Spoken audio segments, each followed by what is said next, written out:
All right, how's it going, everybody? Timothy here with Mana Rocks. We're doing another Masters 25 draft. Looks like they really wanted us to play Triskaidekaphobia in this format. So, looking at my pack, it's actually a very weak pack overall from what I'd expect out of a Master set. None of these cards really stand out as first picks, and Triskaidekaphobia, in my opinion, isn't even really that good. I managed to snag a win off of it last time, but that was more or less a little bit of luck on my opponent not having anything. Honestly, man, this pack really sucks overall. I'm probably going to snag just something really mediocre here and then look to pick things up. I kind of like the green-white beatdown decks. I like the white-red decks. I really actually like Valor of Akros in this set. But I think I'm just going to take a disruptive card in Mesmeric Fiend, and who knows, I might even get whatchamacallit back. But I'm not tying myself to black with this pick in any way, shape, or form. If it were real life, I'd have to take Cascade buffs, but we're not drafting in real life. Now, this is a much better pack. You've got Fiend Hunter, Murder, Merfolk Looter, and even some lesser cards that I'd be happy having in the last pack, like Frenzied Goblin or Phyrexian Ghoul. I think, honestly, I kind of want to go with Merfolk Looter here. I just love when you get to cast a Merfolk Looter and you get to do that pretty much throughout the entire game. Your opponent really wants to kill Merfolk Looter if they had the chance, but there's also Fiend Hunter and Mesmeric Fiend, which go in the same kind of decks. These are cards that you can Cloud Shift target, or you can use like Phyrexian Ghoul to just permanently get rid of something, and that might be enough for me to just take this Fiend Hunter here. Kind of a tough pick, Fiend Hunter being a pseudo removal spell. It's only temporary, but if you do one of those tricks, it is permanent. I could also take Murder if I really want to take the Mesmeric Fiend, but I think it's worse than Merfolk Looter and possibly Fiend Hunter. I'm going to take the Looter. Looter's too sweet. Looter is too sweet. And followed that up with, let's see what we've got here. Core Firewalker is just okay. The blue cards are kind of bad. There's White Mainline, which I really like in this format if you pick up these tempo-based cards. I guess White Mainline does work with Mesmeric Fiend as well. And there's Path of Peace, which is just a fine removal spell. Presence of Gond if you have Horseshoe Crab, and not much else. Kindle, Cutthroat, which there isn't a lot that really gets to kill your opponent out of nowhere with Cutthroat, but it seems like a fine card in an attrition matchup. I think I'm just going to take White Mainline here. I really enjoy this card in this set so far, and other than that, I'm not really passing on anything super powerful here. Pernicious Deed is a card worth taking. Now, this pack is really spread out. My instinct here is just to grab Zada and draft around it, because I think this card is sweet. Pernicious Deed is a board wrath in a set that does not have a lot of board wraths. So this is probably the correct pick. Either way, one of these two branches me into another color that I'm not taking. But like I said before, I do not have to force myself into any of the colors of the picks that I've taken so far.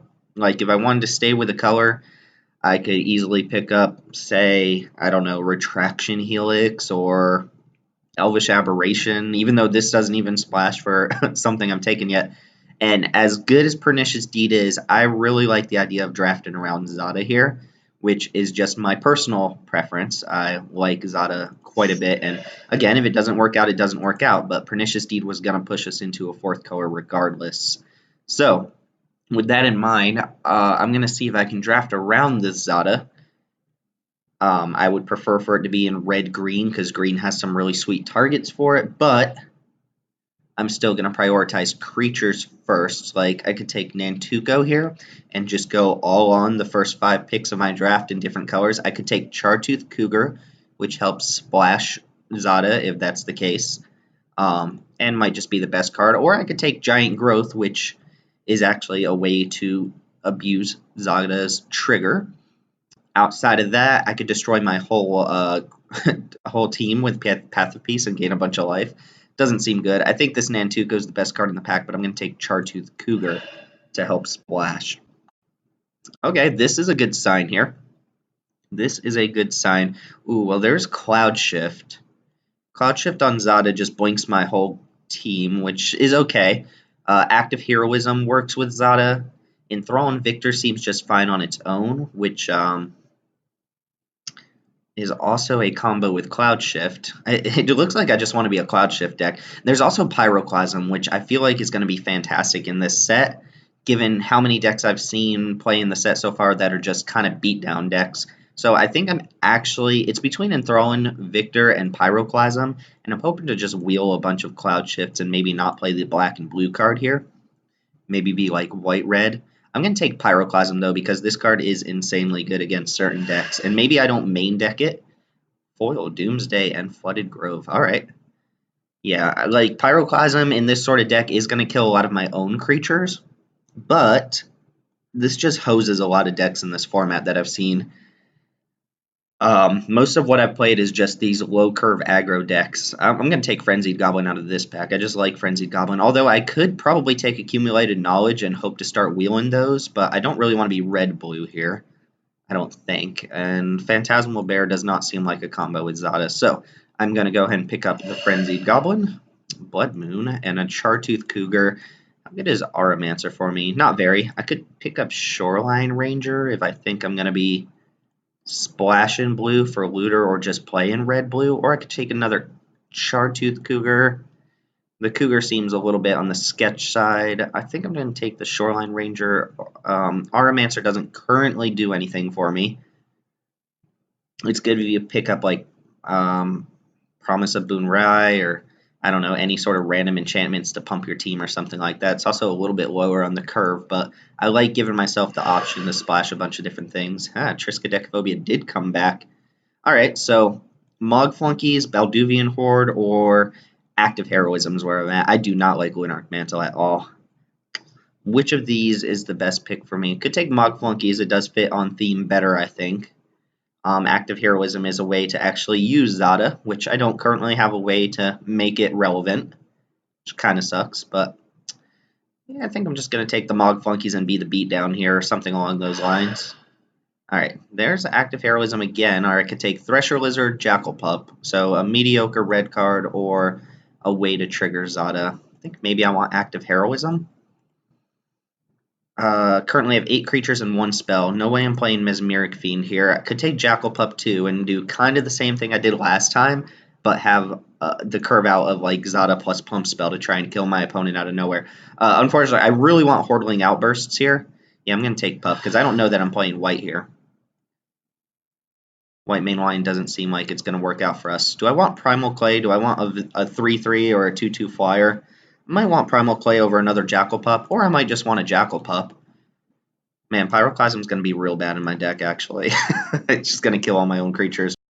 Core Firewalker, Noble Templar. Could take Choke and Tethers as well. I mean, that is a way to get in. Or I could take all the Jackal Pups. Retraction Helix works on Zada. It does let me kind of bounce all of my opponent's creatures, which is not a terrible thing to do. I could take a third Jackal Pup, but man, this card is a huge liability at later points in the game. Myriad Landscape is also a way to help splash. I'm going to take Retraction Helix over the third Pup. All right, this is a good sign. Man, jeez. I'm just going to die to something. I'm actually going to take Choke and Tethers here. And Genju of the Spires does what? It makes a land a 6/1. As opposed to Soulbrightkin, which gives Trample but can turn a little bit of mana into a lot of mana. I haven't actually played the Genju, so I think I'm going to try that out. Alright, this is shaping up to be very weird. Ooh, Blue Sun Zenith is a strong card. The Swords to Plowshares is also quite good. And there's that Cloud Shift. Ooh, Echo Encourage is one of the best things you can do with Zada if you end up with like Hordling Outburst or something. It's actually quite insane if you think about what it does. If you have a Hordling Outburst, 3 Goblin tokens, and you cast Echo Encourage on Zada, then you'll cast a copy of Echo Encourage on all of your Goblin tokens, and they'll get like plus 6/+6 or something like that. I'm going to take Swords to Plowshares, which is not a very restrained pick, but the alternative is Blue Sun Zenith, which is a triple blue card, and I can definitely pick up ways to splash the Swords to Plowshares. It's either that or like another Mog Flunkies or just some much, much weaker card, maybe Mystic of the Hidden Way, but I do love me a Swords to Plowshares, and it's not too hard to splash in this format. There's a Promise of Boonrai. Could shift gears again and just like maybe be red-white or something along those lines. Especially if I get Cloud Shift. Supernatural Stamina does technically work with what I'm doing here. Fallen Angel doesn't do much. Crimson Mage gives creatures haste. I really don't think this card's that good. And not much else in the pack that I'm going to be playing. If I want to stick with kind of this blue thing, I could take maybe Ghost Ship. Live and Wish. Ugh, God, no. Get that out of there. I could just go all in on Jackal Pups, but I'm not going to. I'm going to take the Promise. Ooh, Vesuvian Shapeshifter. I like that a lot. Prophetic Prism could help splash things, but I'm taking Shapeshifter here. Shapeshifter can morph into anything, and it can flip back down. There's Totally Lost, which is fine. Savannah Lions, which is an upgrade to Jackal Pup if I end up red-white or something along those lines.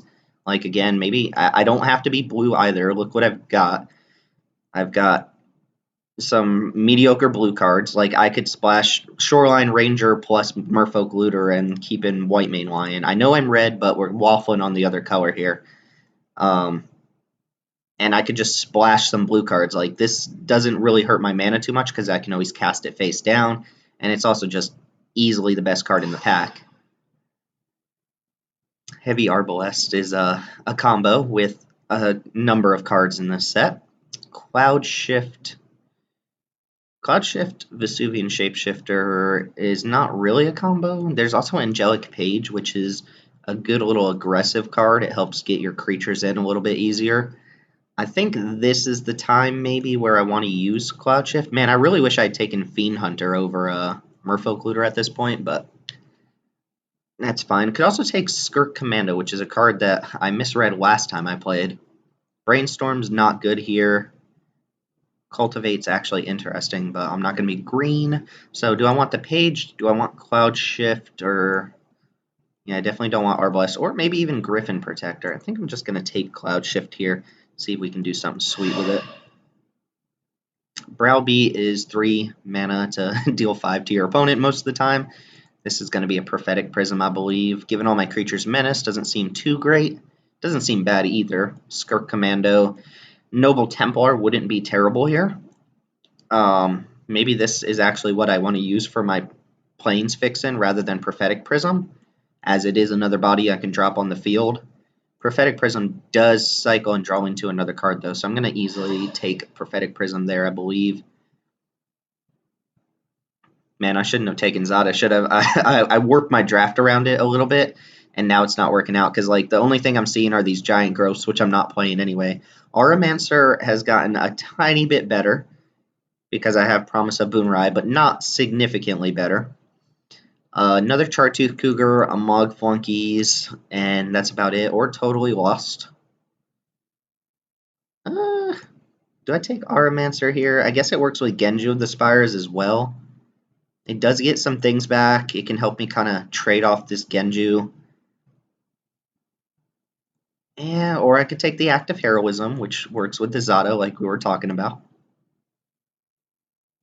Yeah, Auramancer it is. Get in the deck.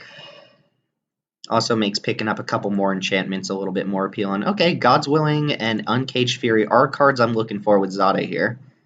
They are cards that work. There's also Dauntless Cathar, which is just a solid creature to put in the deck that can cast white creatures and wants to be attacking. I think, given the two, I'm going to take Uncaged Fury because it does have the potential to just kill my opponent out of nowhere. It does look like we're picking up a lot of spells here and not a lot of creatures. All right, Fence and Ace kind of fits what we want to be doing here. Playing out a bunch of creatures, curving into Zada, and then snapping off like Uncaged Fury or something like that. And I've kind of liked Fence and Ace in this format anyway. If you can give it any sort of power bump, it's pretty good. I would not mind something like Kung Ming, Sleeping Dragon in this sort of deck. And yeah, we'll go and pick it up. So Choke and Tether seems kind of bad here. Retraction Helix isn't necessary either. There's that Echo Encourage I was talking about for the full-on destruction mode. Fortune Thief seems like a terrible card to me. The fact that it can't deal damage to your opponent and it doesn't do anything unless you're horribly losing seems pretty bad. I'm guessing there are some decks that have a lot of trouble beating this sort of card, but I'm going to try not to be one of those decks. Mog Flunkies are Mystic of the Hidden Way. Mystic is better, I believe, but Mog Flunkies does attack a little bit better. I mean, just curve out and kill our opponent, right? We could do that. Jackal Pup or Crimson Mage. I think here over the... Oh, I only have 2 Jackal Pups. Just get another Jackal Pup in the deck. Or a creature that can drop and give haste. This one does work a little bit better with the Mog Flunkies. Yeah, I mean, these cards are pretty comparable, to be honest. Alright, Savannah Lions it is. I would rather have Savannah Lions than Jackal Pups. And Skirk Commando is not bad. Although I think I'll be casting this card face up a little more often this time. I'll go and take another Skirk Commando over the Menace thing, which this doesn't actually seem that bad here. Chartooth Cougar is playable. And I'm not playing Lacerator anyway. And same as last time, I could consider this. So let's go and see what the curve looks like here, keeping in mind that I might not play Merfolk Looter or Shoreline Ranger or Vesuvian Shapeshifter. I'm still probably playing Shapeshifter. Wow. Oh man, Shapeshifter, Brine Elemental. Jeez. We could do the Pickles Lock in our red-white combo deck. That would require quite a bit of work, even though we have Cloud Shift, so we can, I guess, kind of do things. We would have to get Brine Elemental on the battlefield face up, and then Shapeshifter it. That seems super ambitious here. I could take Path of Peace and just have another removal spell. Ooh, that's so tempting to do, especially with the Cloud Shift. Just a way to get Brine Elemental face up.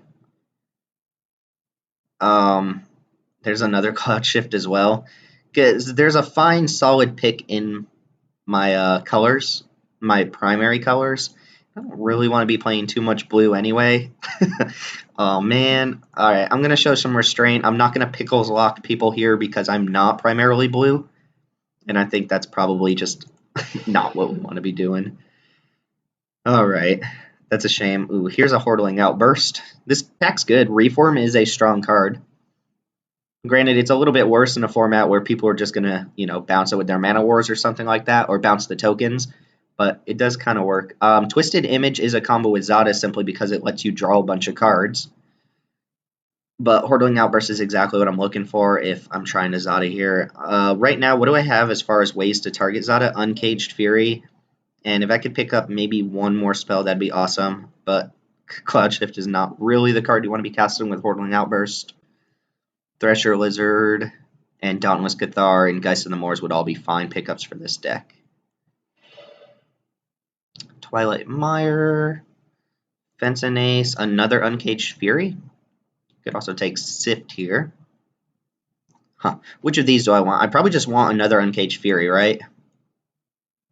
Just to offload a little bit more damage. It's pretty good with Skirk Commando if I can get it through.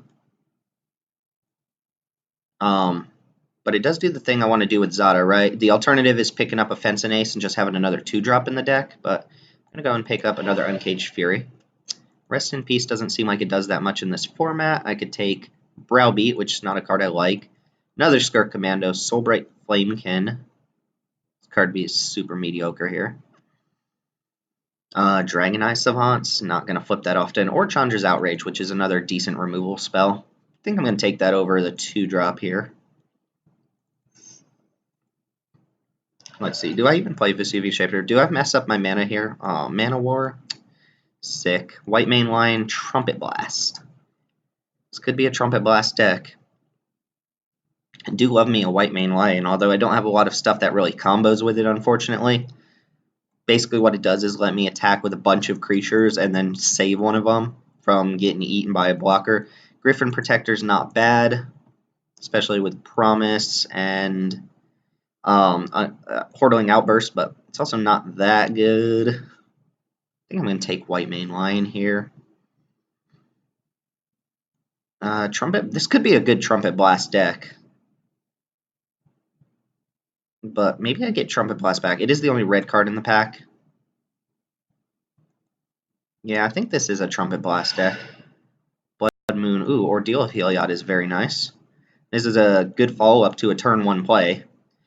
Turn 1, 2-1, play Ordeal on it, get in there. It'll be huge by the time the opponent puts blockers in front of it, or they just play a 2-1 of their own and you can't even attack anymore. That's a thing that could happen. Would not mind this Dauntless Cathar. Luminarch Ascension. Oh, God. At the beginning of each opponent's end step, if you didn't lose life this turn, you may put a counter on it. Each opponent's end step. I think it's very likely I could just gum up the board and stop my opponent from being able to kill me, but that's only if you draw this on turn 2. It's not too great otherwise.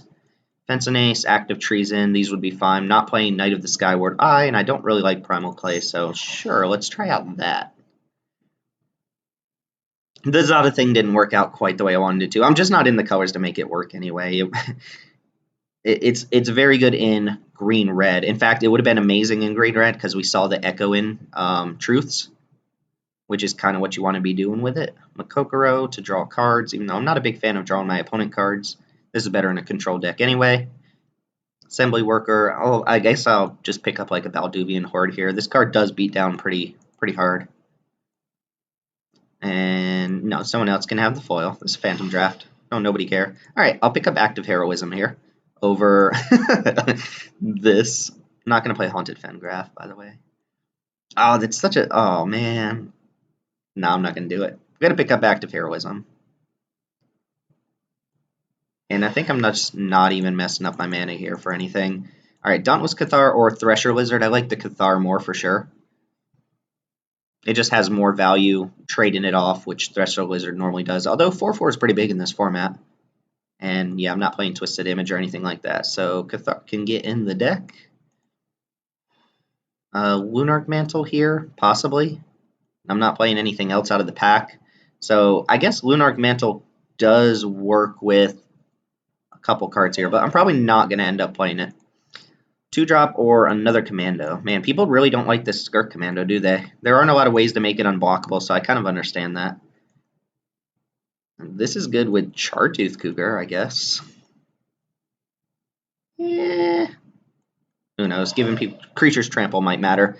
Cloud Shift number 2 or Loyal Sentry. I'm just going to pick up Loyal Sentry for the board in case people decide to attack me back. Totally Lost and Knight of the Skyward Eye. Alright, so we did not end up doing quite what we want to do here, but overall we have 3 ways to target Zada between Double Uncaged Fury and Active Heroism. Outside of that, I don't think I should be playing too many pump spells. The Luminarch Ascension can be a little bit awkward, and the Pyroclasm pick looks really bad considering what we ended up picking up here. But at the same time, it's not that bad because it's still going to be good against the decks it's good against. And me having the Pyroclasm means I can play around it. So Prophetic Prism, just make immediate cuts here. Well, I've never played with this Genju. I don't know how good it is. Cloud Shift doesn't even seem that good here. It's bad on Valduvian Horde. All it does is save a creature. I guess it can flip up a Skirk Commando, but I can just play these face up anyway. So there's not a lot of appeal there. Auramancer has a couple targets. It's pretty good with Ordeal. Luminarch Ascension is in my deck, even though that's not really a good Auramancer target, because if you're getting that out of the graveyard and casting it, you're probably not in a good spot anyway. And then I think it has Promise of Boonrai, which is fine as well. I kind of like the Auramancer. Alright. Cloud Shift doesn't seem good in this deck. Valduvian Horde seems okay. I kind of like having 1 Chartooth Cougar, but not 2 when we're an aggressive deck. And I kind of value this as a 2-drop since I'll mount and cycle at a decent amount of the time anyway.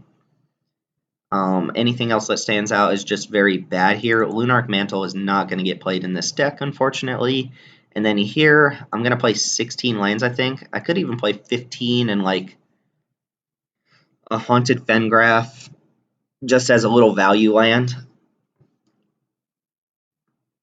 Or did I say 15? No, I'm not playing 15 lands. 16 total for sure. I got a lot of spells in my deck, though. Genju of the Spires. I kind of think this card's decent. The fact that it can just dome somebody for 6 for 3 mana out of nowhere if they don't have creatures to get in is pretty good, right?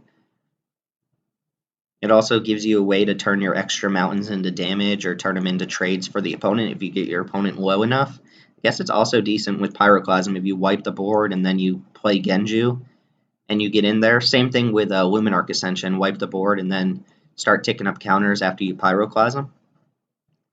I like all the 1-drops. The 2-drops, I'm not in love with Crimson Mage, but it's okay. It's okay. Luminarch Ascension seems like it's not going to be very good in this deck. I like the quality of all my cards here. Valduvian Hard might be able to come out. It is card disadvantage, but it was pretty good last time I played it. We also just didn't play against a lot of decks that could bounce it or anything like that where it's horrendously bad. I think if I bring in Pyroclasm, I might bring in the Horde as well or something along those lines. Do I need both Uncaged Furies? I mean, if I don't draw Zada, then Uncaged Fury loses a little bit of its value. It's still fine on its own, but I think I am going to cut one of the Uncaged Furies because I want to have more creatures than I have spells. And then I need to cut 3 more cards still. Ugh. What would you guys cut here? That's what I want to know. Would you cut any of the 2-drops? White Mane Lion really does not combo with anything in this deck. I guess it can reuse Auramancer, but that's not that great. It actually combos with pretty much nothing in the deck. It is still a 2-mana 2/2 flash, which is okay, and it can save a creature. So I guess it's acceptable. Fence and Ace is not that great in our deck. It's good with Trumpet Blast. Yeah, get out of here, White Mane Lion. Sorry, this is not the deck for you. I do apologize deeply. Is Uncaged Fury better than Active Heroism? If I plan on blocking, then Active Heroism's fine, but if I plan on just jamming my creatures, Uncaged Fury is actually better than Active Heroism. It gives basically the same damage output. It's going to add 2 extra damage, and sometimes a lot more than that. So, yeah, I think I'm going to go ahead and upgrade that. Still got to make 2 cuts. Mog Flunkies can be a liability. I have 1, 2, 3, 4, 5, 6, 7, 8, 9. 9 creatures I can play before turn 3. I think I'm going to cut 1 commando. Maybe I'm overvaluing the ability on this. Basically what happened last time is it just forced a trade with the opponent because I was going to kill their creature anyway with it. And then it seemed a lot worse. Oh, I saved my deck. Oh no, let's go ahead and add some lands to this deck. I guess I can go down the Uncaged Fury here. I could also just cut this Luminarch Ascension and see if I'm against an aggro deck or something like that. And if I feel like I'm going to be against a control deck, I can bring it in. But it doesn't seem too good against decks that are going to be able to hit me back or do some sorts of things. Or maybe drain life effects and stuff like that. In which case, that just shuts this off completely. So yeah, I think I'm going to go ahead and make that cut. Looks like I'm going to be primarily red, but ooh. Here's what I'm going to do. 8, 7, and add Haunted Fengraf, and I think that'll be fine. That is not perfect mana by any means, but this is what we'll play. Yeah, sure, it looks perfect. What a masterpiece. What a masterpiece. And by that I mean, what did I do? I could have had like the full-on blue deck with the straight up Pickles lock, but anyway, this is what we ended up with. This is the deck. Thanks for watching. See you in the matches. All right, match 1 coming up with our red-white deck. Do I play Genji of the Spires on turn 1? I think so, right? Just to get it on a mountain. Like, the only way that really goes wrong is if my opponent just destroys the mountain somehow, vindicates me. But, otherwise it would cost essentially 4 mana to get this down and attack with it right away. The disadvantage is my opponent sees it right away. I think I'm just going to keep this hand, though, and see what happens with it. Drawing a white source would obviously be very good. Opponent's mulling here and keep in and scrying to the bottom. So yeah, I'm going to go ahead and just Genju up here and pass the turn. This means if my opponent ever leaves an open in, I can just hit him for 6 at some point in the game. I can't do it on turn 2.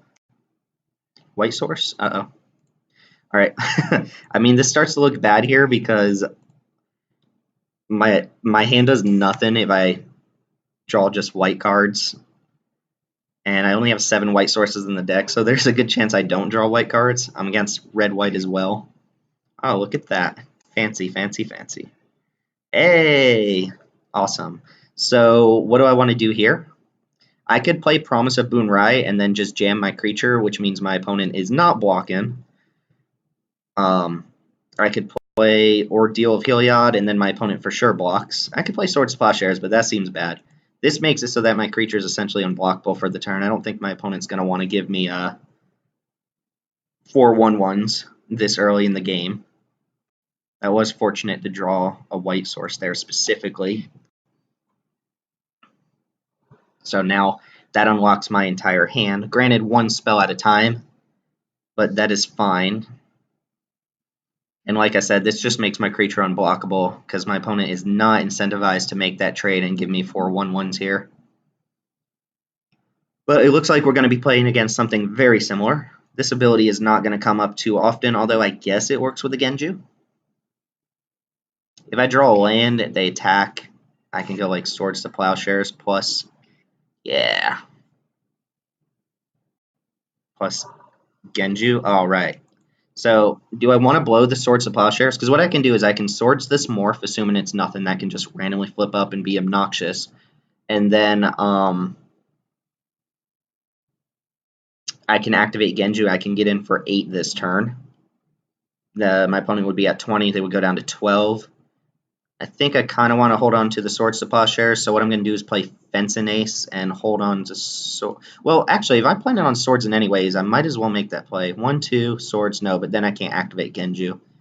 I want to get Fence and Ace down because it's really good with Ordeal of Heliod, and this way I get to hold up Swords to Plowshares at instant speed. I think I get to make the same attack as last turn, though. Pretty sure my opponent's not going to want to give me those spirit tokens. What is this, an elemental? Alright, so let's get Fence and Ace down and just pass the turn. And I'll look to Swords to Plowshares on my opponent's turn, I think. Fence and Ace can block Soulbright Flamekin pretty profitably here.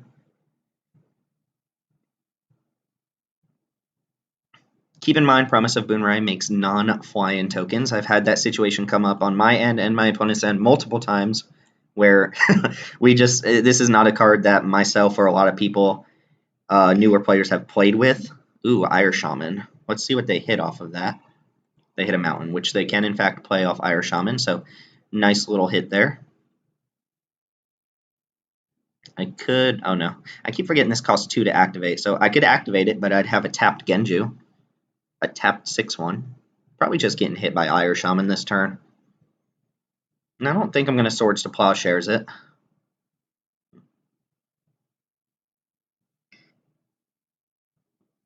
Lunarch Mantle. Well, now I think I'll Swords to Plowshares it, and I'll do it before they go to combat. They could have God's Will in here, but if they give pro-white, then the Lunarch Mantle doesn't stick. And if I do this before Lunarch Mantle sticks, then it means they're gaining less life from Swords to Plowshares. Alright, so this thing cannot attack me. Oh, and I'm pretty sure I'm going to, unless they have a Swords to Plowshares of their own, I'm going to Ordeal up this Fence and Ace and start bashing, I think. Plus play Mog Flunkies. I'll do that after combat, though. Alright, let's see if they have something like Swords to Plowshares themselves. If not, this is pretty big swing. Still offer them this trade here. If not, they're taking 6. And they let this get a counter, so I don't think they're going to Swords to Plowshares it because they made it bigger. If they wanted to do that, they should have done it before combat or before attacks.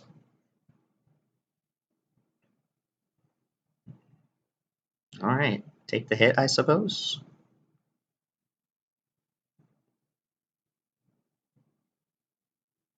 Maybe not. I can give Trample.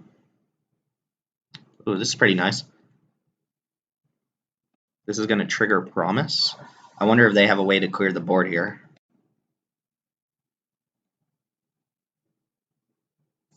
I mean, I'm going to play into it. If they have like a Pyroclasm effect of their own. I am empty-handed now, though. I've used my best removal spell, although I can cast every spell in my deck here, minus Chartooth Cougar. They killed Fence and Ace with something. Oh, they Chandra's outraged it. Well, I get a huge hit in here. 6, 9, 10, 11, 12, 13. I think I have to activate the Genju. Yep. Okay, yeah, so put my opponent down to 2 this turn. Alright, Genju pulled its weight there. Genju pulled its weight there. So I'm just playing against the same kind of deck, which means I probably want Pyroclasm. What was the morph I saw? Because I can play around my own Pyroclasms, although it's, yeah, it's not the best. It is a way to get Promise active. I'm still going to bring it in. Like I said, it's kind of bad against my deck. I think on defense, I want Active Heroism a little bit more than Uncaged Fury. Loyal Sentry also good, especially with Active Heroism. It's a way to just take down 2 creatures. Do I want to cut anything here? Skirk Commando seems horrendous on the draw, but also just seems good against what my opponent's doing. I like taking Trumpet Blast out on the draw rather than a play because they usually do end up being more defensive, but it actually looked like it was going to be pretty good there. I could just take out one of the pump spells and keep Trumpet Blast in, but Trumpet Blast does stone cold nothing if you have to trade off your board or if you're really far behind. 16 land deck, draw 7 lands. This happened to me last night, actually, not online, so don't blame the shuffler. It does happen in real life. I'm going to mulligan this hand. My opponent went down to 6 as well. Sure, I'll go ahead and lean on this Genju a little bit, I guess. The Scry helps. I'll scry pretty much any creature to the top here. Yeah, Mountain can go bottom for sure. My opponent kept on top that time, though. Ooh, they have the Jackal Pup. And do I want to play Frenzied Goblin or Genju? I think I'm just going to play Frenzied Goblin. I might trade these off. Like I said, I'm going to be blocking a lot, although it's very good with Genju. Let's see if they even make the attack. They do. Nah, we can hold off for now. We can afford to take a little bit of damage. Oh, well, that means I should have probably traded off, right? So with that being said, I'm going to go ahead and just Genju up this Plains, I think. Oh no, it has to be on a mountain. Genju up the mountain and look to trade off Frenzied Goblin for Jackal Pup now, which is bad if they have a removal spell, but it is what it is. I could wait another turn as well and try to Uncage Fury one of these things, but opponent is only on 4 cards here, assuming some amount of them are lands. This is going to snap off a block here, which I would be a lot happier with if I had done that last turn, since Mog Flunkies wouldn't be able to hit me. Sure. Hey, look, I dealt the damage to the opponent, too. Our opponent is flexing on us right now. They are kind of going off with us. What I can do here is just play Mog Flunkies and trade it off for probably their Mog Flunkies, since this has a lot of value for them. Or I could trade Genju for something, but that makes me fall behind on mana. Yeah, I don't really want to kill that Dauntless Cathar because of the Spirit token they're going to get off of it. Probably just trade for Mog Flunkies. They hit me equally anyway, right? Yep, opponent is probably correct to just keep jamming here. I could leverage this Uncaged Fury, but I imagine my opponent has to have at least one removal spell of some sort. What is... Oh, can this not block alone either? Oh god, that's bad. I thought it could just not attack alone. I am incorrect. Let's see if they have a 4-drop as well. Soulbright Flamekin. Okay. So now I can play Soulbright Flamekin, and if they have a removal spell, I'm all but dead. Just, I mean, it would have been actually very much better. I'd be at, what, 3 less life here? 5 less? Okay, they did have a removal spell, so, and it was a Lightning Bolt. Guess I'll give it one more turn here. I could draw Pyroclasm and be in a fine position. Not a great position, but I'm at 1. So I need them to add another little creature to the board and then draw Pyroclasm exactly. Hello? Plains. Does that do anything? It does not. So we got totally beat down there. And I'm back on the play now. Back on the play. We know they have like Bolt and stuff in their hand. Luminarch Ascension does not seem like it's the thing for this match. I probably should have brought in Loyal Sentry too. Yeah, I think I'm just going to run it back as is, take out Active Heroism for an Uncaged Fury again, and look to try and beat my opponent down the same way they just beat me down. So do the game one thing, not the game two thing. That's the goal. I'm sticking to it. I could probably cut Chartooth Cougar too. It's just a 9th mountain in the deck, essentially. Neither of these two games have I come close to hitting 6 mana, mostly because I've drawn the Genju, and that's going to trade off with something at some point. But I do like having Pyroclasm in this matchup. Yeah, I guess still learning some of these cards in this set. There are things that pop up, and I'm like, oh, I didn't realize it did that. But Mog Flunkies cannot block alone. I guess it'd be very good if it could. Has to have a downside as a 2-mana 3/3. Jackalpup Frenzied Goblin I like. Maybe my opponent will be smarter than me this time and block the Jackalpup with whatever they play on turn 1. The rest of my hand not looking too great. Path of Peace is fine, but ooh, looks like I'm going to get a hit in with Jackalpup. Unless they have that stupid whatchamacallit. I'm going to play Mountain so I can go Genju plus Frenzied Goblin this turn. If they have Lightning Bolt, this looks bad, but it's not that bad. Cool, they do not, or they don't want to use it. Alright, Genju. This is going to make it look like I have lots of Genjus in my deck, but surprise, surprise, I only have a few. Genju is nice with Frenzied Goblin. I can't do that next turn. I would need 4 lands on the battlefield. Oh, snap. Never mind, I'm going to get them this turn. I'm going to get them. And then I go Path of Peace next turn. Yeah, alright, so let's go ahead and just activate Genju. Hit my opponent for 9, put him down to 9. Nope. Oh, right, this is the awkward activations. Play no and pass. Alright, they're going to play a creature here. If I can kill that creature, I get in for more damage. Oh, just tap out. Oh, they had a Pyroclasm. But I get to just smack them with this Genju again, right? I think that's probably better than just playing Zada here. I put him down to 3. Do I give him the chance to rebuild a board here, or do I just play Zada Hedron Grinder?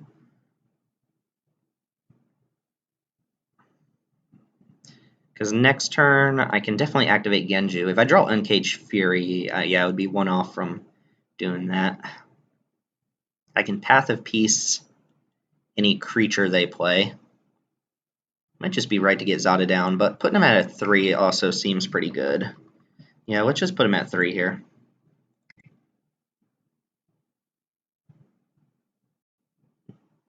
And this might be wrong, but putting him at 3 seems like a good deal here.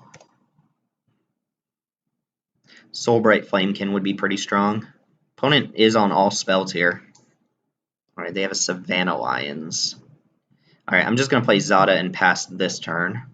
I could trade off Genju for Savannah Lions and just get my Genju back, but I like the idea of playing Zada here. Just passing the turn.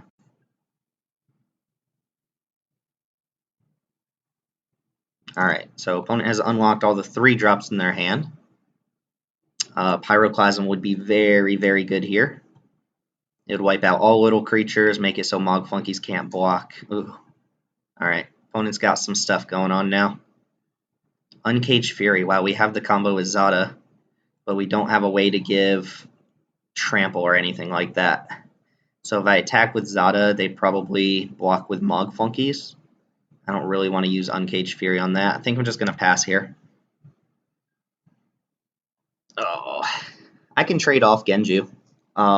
I don't want to trade it for a token, so I'm going to keep it on defense. If they attack with like Flunkies or something, I'll probably activate it and let it eat up Mog Flunkies, and then I'll get the Genju back to my hand.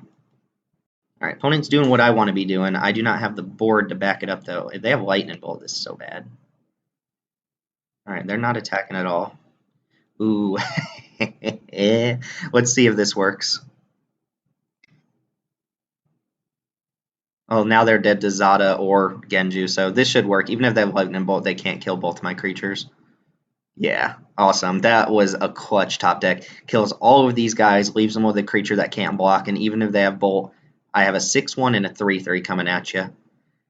Top deck of the century. Nice. All right, so I like that me and our opponent had the same exact idea with these Pyroclasms. We had, like, the same deck. I have all of these cards in my deck. Literally all of them, plus the Pyroclasm. Is Genju good enough? That's pretty results oriented to think that this card is just busted because of how good it was this game, but look what my opponent played, something that couldn't block. Alright, Mog Flunkies takes down another one. See y'all in match 2. And we're back for match 2 with my red-white mediocre deck.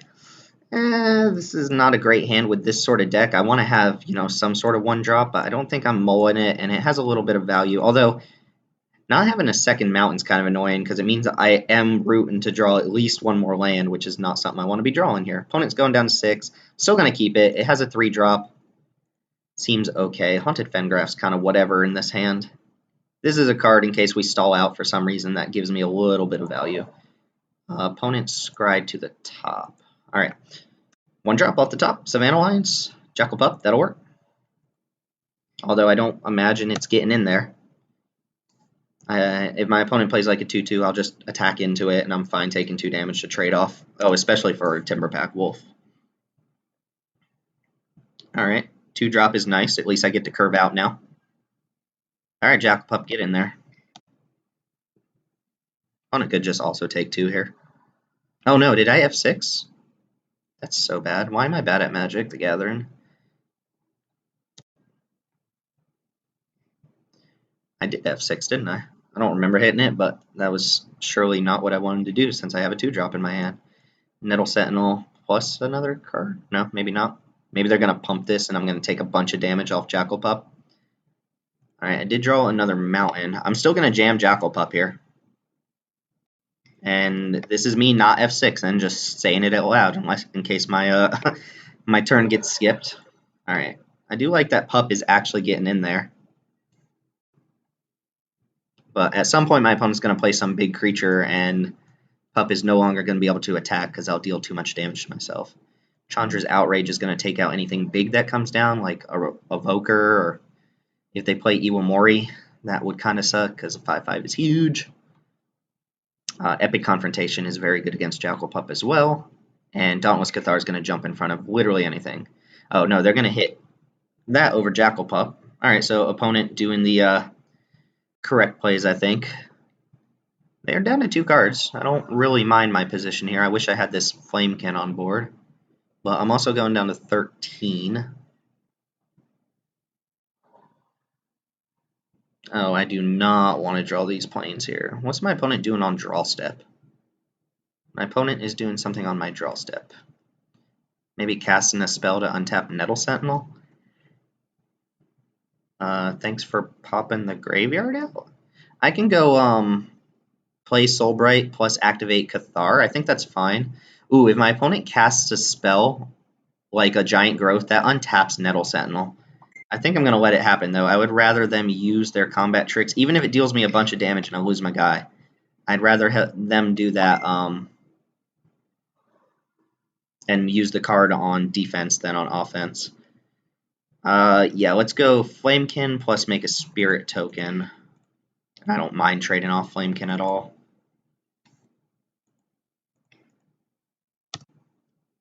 Still have Chandra's Outrage. Still have Haunted Fengraph, too, which might come in handy here if we end up trading off a bunch of creatures.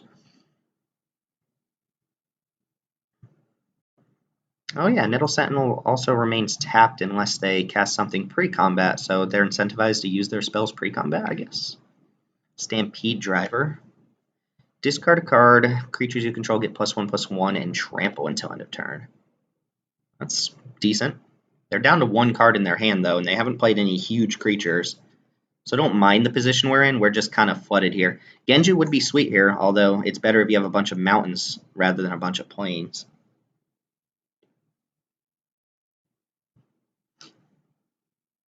Pretty much any creature in my deck is a fine draw.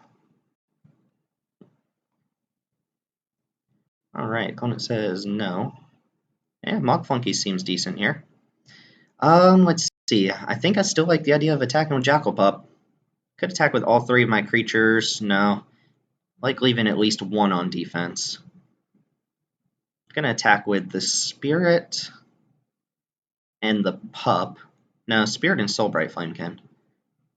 I don't know for sure which one I'm attacking with. Could also Chandra's Outrage something here. Not too scared of Stampede Driver when my opponent didn't attack me last turn, and it can't do it on defense.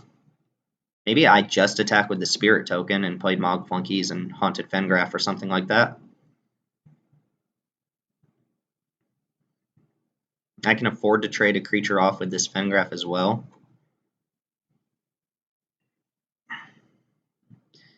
And let's get Jackal Pup in there, see if my opponent finally wants to trade off here.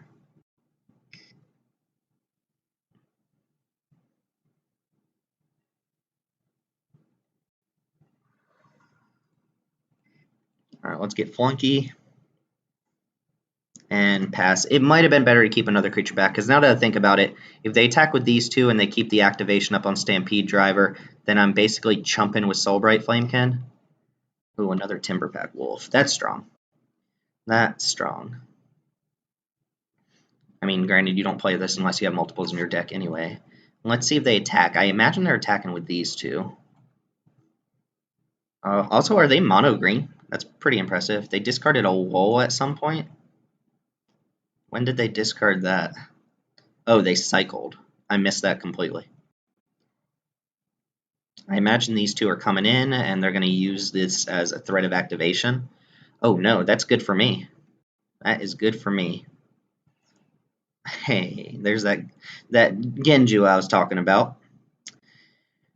I'm not going to play it here, though, because I'd rather keep up Chandra's Outrage. So what I think I'm going to do is play the Haunted Fengraf and just attack with my Spirit token. Pass the turn. Just keep up Chandra's Outrage. It can blow them out on these Timberpack Wolves, because if I take one Timberpack Wolf away, then they start to look a little bit worse. Yep, this attack makes sense. I'm going to wait for the activation here before I Chandra's Outrage. So what I can do is I'll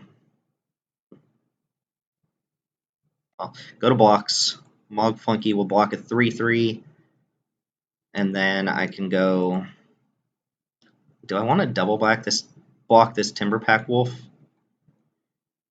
And just lose my whole board here? No, because I'm going to Chandra's Outrage one of them, right?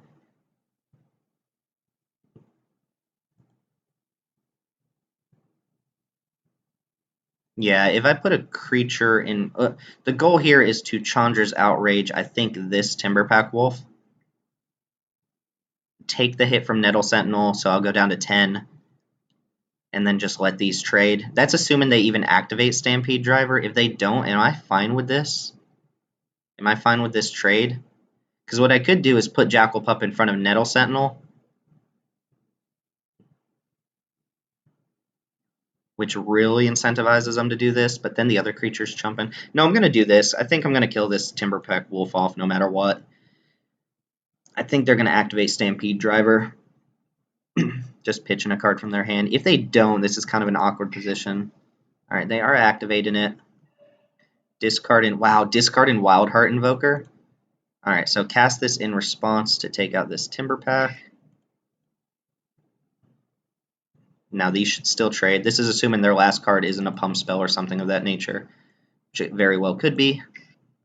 Ooh, they have Invigorate.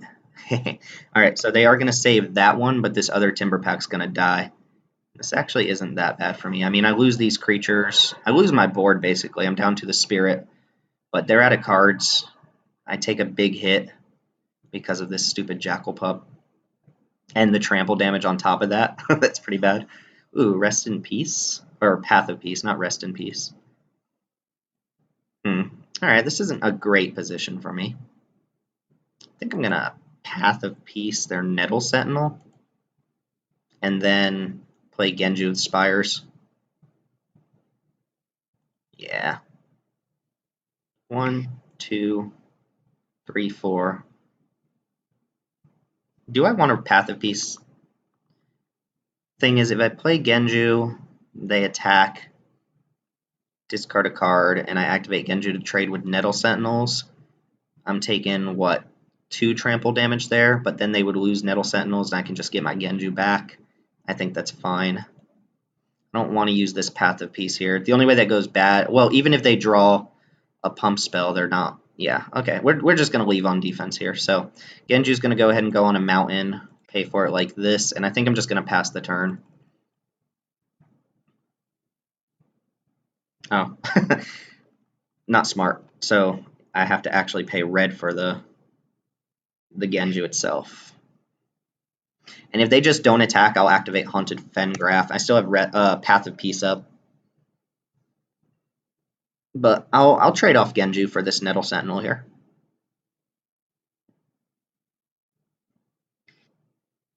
That's probably, whatever it is, better thing to Path of Peace. Be really annoying if this is the thing that morphs up and destroys an artifact or enchantment. Of course it is. Of course it is. When Enchanted Mountain is put into a graveyard, okay, so I just lose the Genju. God, that what? Come on, off the top of all the morphs it could have been. You got to be kidding me. All right, so Nettle Sentinel gonna get in there. I'm gonna take 2 down to 1. Ugh, this is a bad turn. I might chump with this Spirit because I might just be dead next turn. Nope, this is bad. Oh, was I at 2?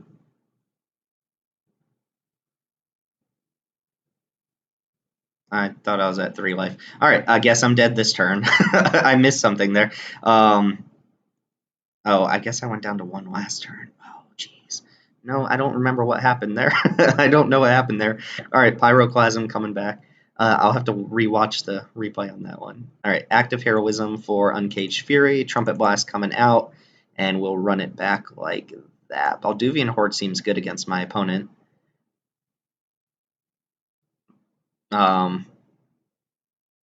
Yeah. All right. I did not play that optimally. They also, geez, I can't believe they topped up a creature and a naturalize effect in one, which was just amazing for them. Here, having another red over another white would be great, but I'm gonna keep this hand and just hope Mog Flunkies does something. Well, my opponent's all mulligan in this game, and this time they are scrying. Drum roll to the bottom. All right. I don't think I'm gonna want to Swords to Plowshares anything. All right, I need a mountain within the next 2 turns to make this hand reasonable. All right, cool. Mog Flunky's coming down. Get in there, Flunks. 2 removal spells to deal with any big creatures that come down. I can't believe my opponent discarded Wildheart Invoker last game, but it also didn't seem like the wrong thing to do at the time. All right, Hordeling Outburst is going to hit the field. I could play Frenzy Goblin too, but I'd rather just get this down. This cannot attack this turn because I have no goblins to attack with. If Timberpack Wolf attacks, I'm just taking it. I can hit back for a lot more damage.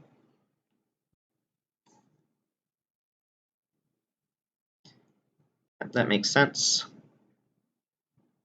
All right, play a plane. So here I'm going to play Frenzy Goblin. And I'm just going to pass the turn. Wait for my opponent to make a move. End of turn, I might Swords to Plowshares a Timberpack Wolf. Again, I'd rather keep these spells for much bigger creatures, but 3/3 does block my team pretty well here. I'm hoping they attack. They go for some dumb pump spell, and I can just destroy them out of nowhere. Let's go block, block. Ooh, actually, I could go 3 goblins on this Timberpack Wolf and this thing here. And I think they're going to go for a pump spell on the Timberpack Wolf with the goblin tokens on it. I will Swords to Plowshares in response. And that'll shrink this down to a 2/2, make it also die. That's if everything goes well and my opponent doesn't have another pump spell on top of that. So that's what I'm going to do. They could also just be like, hey, we're making this trade, and then that seems really bad. I'm hoping they go for a pump spell. If they don't, this seems really bad.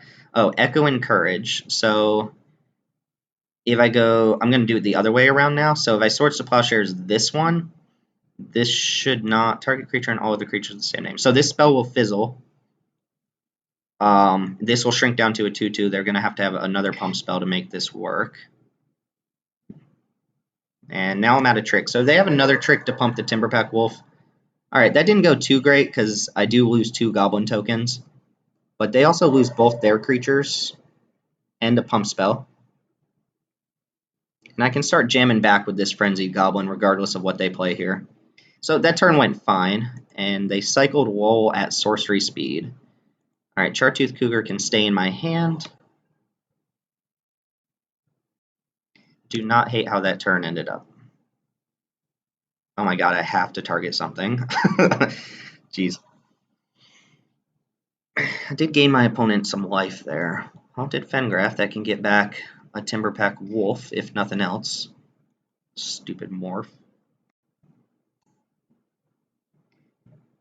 And Kavu Predator, whenever an opponent gains life, put that many +1/+1 counters. Oh, I did not know that was when an opponent gains life.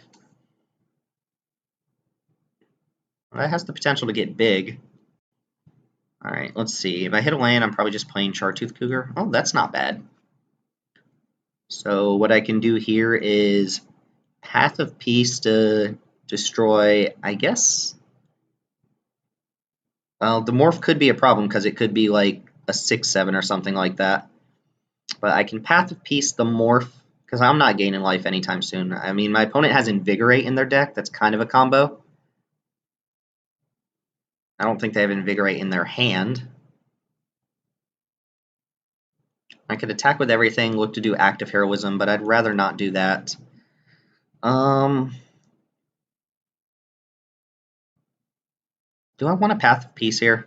I could attack with just Frenzied Goblin, Mog Flunkies, and then Active Heroism, the one that they put a thing in front of. If they have exactly Invigorate, I get kind of blown out there pretty hard.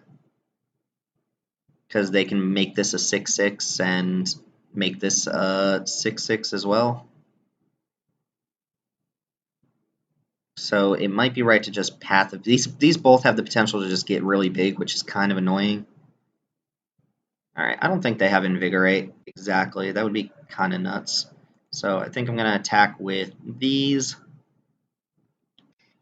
Say the Morph can't block. And then look to act a Heroism when they block Frenzied Goblin. Oh, I guess I don't get super blown out. I just lose a creature here if they have Invigorate, and they get a 6/6 trample on board, which is kind of gross. I mean, I've only saw one morph last game, but there are a lot of morphs in green. There's Woolly Loxodon. There's the stupid 9 mana 8/8 or whatever.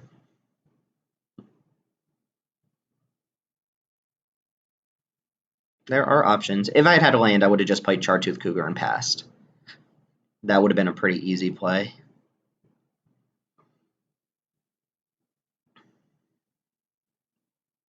But I'd rather not use Path of Peace. If my opponent has exactly Invigorate in hand, it's going to be kind of gross, but I'm not entirely sure what we're waiting on right now. Shoot, maybe they do have Invigorate. That's the only spell they could cast here. Yeah, I'm going to pay red. See if my opponent wants to block. Alright, see if this works. Alright, fingers crossed, no Invigorate. Alright, looks like that's going to work. Alright, they do have Haunted Fengraf to get a random creature back too. Although I'd rather it get this Timberpack Wolf than the Kavu Predator. I am kind of scared of that Invigorate combo. They would have to have another land this turn to cast a creature they get off Fengraf. They tap 3 and lose the Fengraf. They have 2 in hand. Epic Confrontation Mog Flunkies. Alright, well that works. Don't mind trading a removal spell for Mog Flunkies. It does take most of my power off board, but if I can land this Chartooth Cougar, that is quite a bit of power. Not that I'm hoping to draw lands, I'm hoping to just draw spells, I guess. Yeah. Ooh, Skirk Commando's pretty sweet. Do I play that face down, though, or do I just play it face up? Oh, I guess I play it face down because I plan on using Frenzied Goblin this turn, so that makes sense. Just going to attack for 2, go ahead and say you can't block. Say yes. This costs 1 red to flip up, yeah. Alright, and then cast a face down morph. Representing Lightning Bolt instead of the second Swords to Plowshares. Alright, so now we got a morph fight going on. Well, prevent all combat damage that would be dealt this turn for the wolves. I don't hate where this game is going. I do still have pretty good removal spell against my opponent. Annoying that it's going to gain them 4 life. It's basically going to time walk us. Oh, another morph. Alright.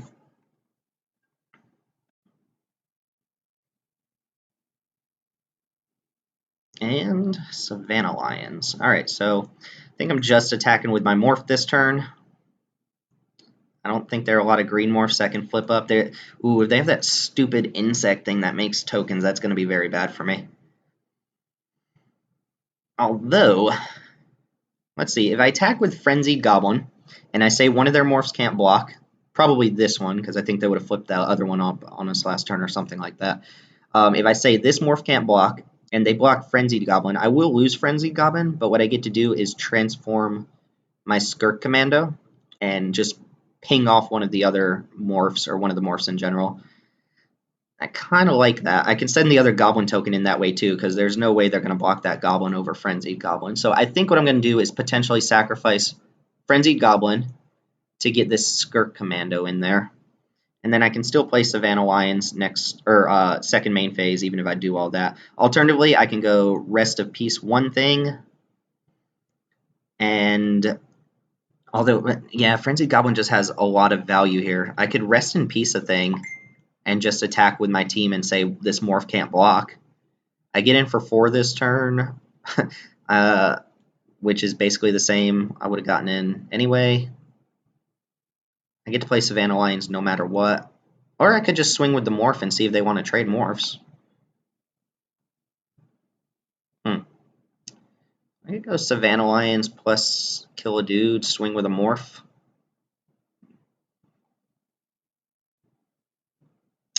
Yeah. If my opponent's savvy on the format, they're going to want to block Skirk Commando. This is a tough turn. I don't really want to use Rest in Peace on these morphs again. Alright, so I think...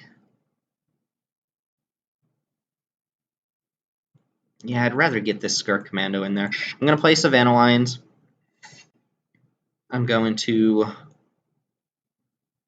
just pass. That seems pretty bad.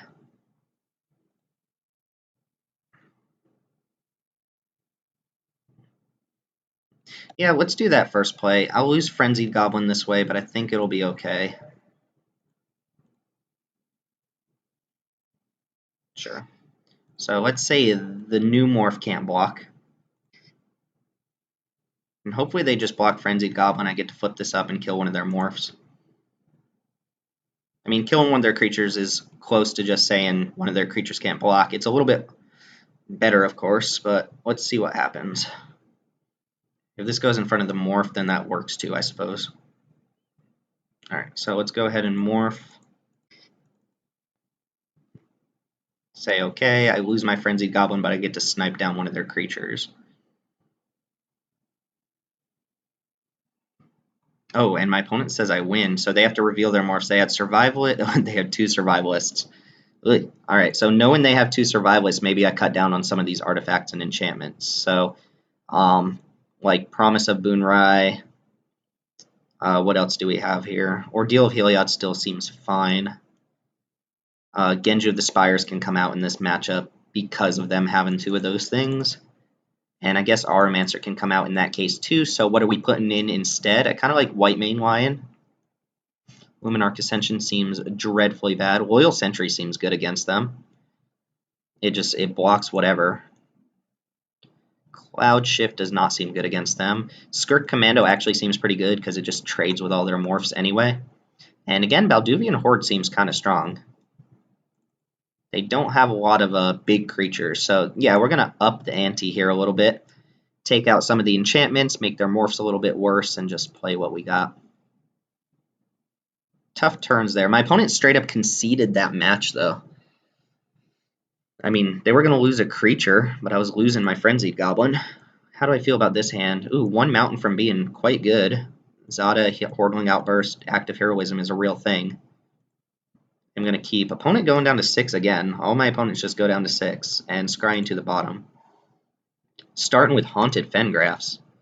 Mountain? Oh, no, not a Plains. Plains is literally the worst draw. Black? What have you done? Ooh. Still going to play into my own Pyroclasm here. Could pass the turn, but what if they play a 3 toughness creature? Also, what is this black for? It could be Pernicious Deed. No, here comes the wolf. Here comes the pack. Mountain. Ordeal of Heliod. Not quite what I want here.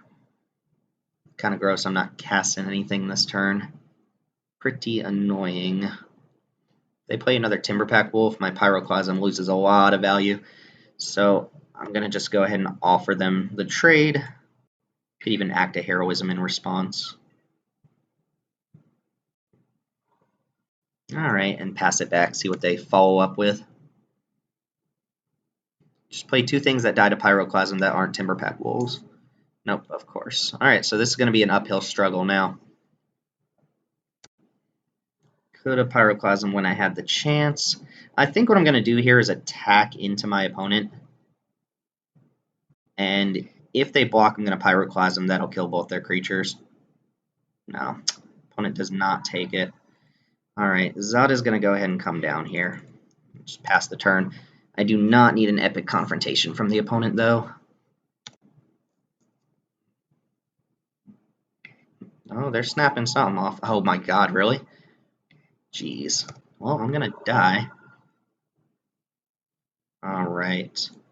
Let me see. If I attack with both and they don't block, can I kill them with Zada? I can give +3 and double strike to both my creatures. So 6, 5. Yeah, if I attack with both and they don't block, I get to kill them here, assuming they don't have Disfigure exactly.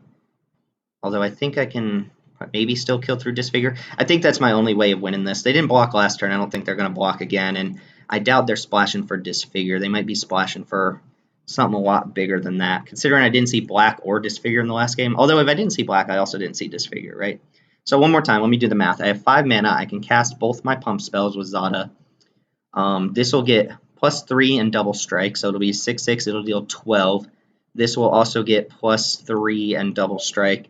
It'll be 5 power. It'll deal 10, so 22 to the opponent. All right, we're going to go for it. And if they do block, I get to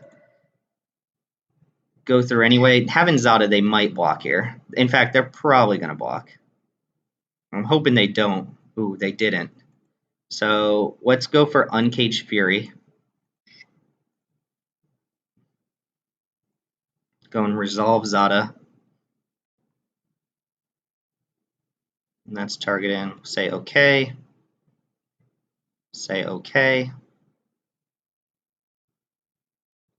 And then cast Active Heroism. This does untap my creatures too, so I'm not straight up dead. And just F6 from there. See if they have one spell for a black mana. GG. Oh, sweet. Oh my god. I'm so happy if this just hits them. We're gonna. Oh my god, they're -6. Jeez, look at my opponent's start though. Timberpack, Timberpack, Timberpack.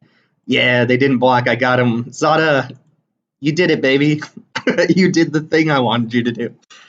Oh man, I hope you guys enjoyed that. On to match 3, let's go. And Fence and Ace, Skirk Commando, and Swords to Plowshares to follow up. Yeah, I'll keep. Oh no, and I'm playing against an opponent who didn't mulligan? Whatever will I do? Yeah, I'll just lead off with Plains. I highly doubt there's anything I'm going to want to Swords to Plowshares on turn 1, but so far we're just playing against a bunch of beatdown decks. I don't mind playing against a blue deck here just for the sake of variation. Although if they go Island Pass, it's going to be kind of gross. I mean, I guess Fence and Ace gets in there for 2. Just a glorified bear. Yep, they went Island. Ooh, I could Ordeal here. That's going to draw out a counterspell, right? I don't think there are any 2-mana bounce spells in this format. They could also just not have a counterspell. Ordeal has highest upside, although they go Mana War next turn. That's pretty bad. Alright, opponent thinking. They got a counterspell. Hoping it's Arcane Denial. Not actual counterspell. Oh, they let it resolve, so they got a plan for this Fence and Ace then, because it looks for sure like they got a counterspell, unless they're bluffing me, but I doubt that. Let's see if I get Mana Ward here, or Pacifism. Any number of cards that 2-for-1 me here. Ooh, Myriad Landscape. Am I going to get another hidden? That would be sweet. I think what I do here is cast my Morph pre-combat, and the reason for that is that it draws out the counterspell, and then they use their mana. They don't have anything to deal with the Fence and Ace. That's, of course, assuming they have it. I'm just going to play this face up as well. There's not a lot of merit in playing it face down and using my mana next turn to play it face up when I'm not casting anything else. All right, they have legit counterspell, which I'm assuming they had last turn. They're going to take 6 here.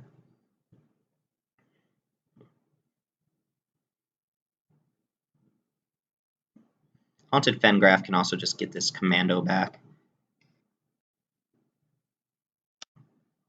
Alright, opponent's at 10, but they have a full grip, and all I have to show for it is a 4/4 double striker next turn.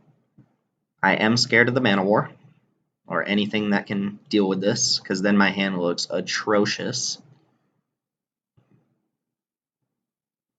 I do not have a lot of card draw to keep up with a deck that tempos me out. There's that Mana War I was talking about. I could Swords to Plowshares my own Fence and Ace, and then they have to bounce Mana War back. Well, at least that bounces it and not kills it, so I don't get 2-for-1 exactly, I just get 1-for-1.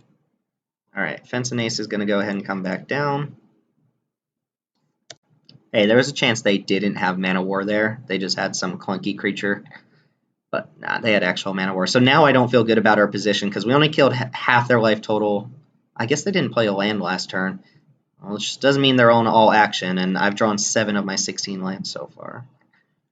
Okay, they're going to go get a land, and that's fine. What I really don't want to do is Swords to Plowshares a Mana War, though. I guess if I was going to Swords to Plowshares, I should have done it in response to Mana War.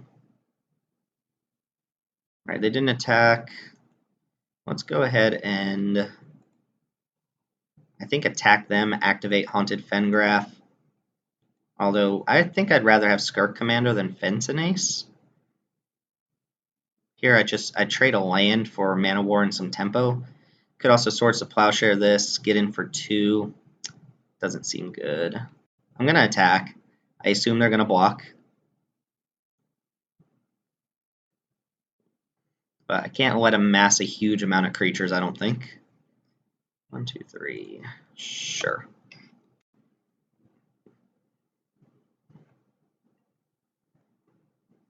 Yep. Go and trade them off.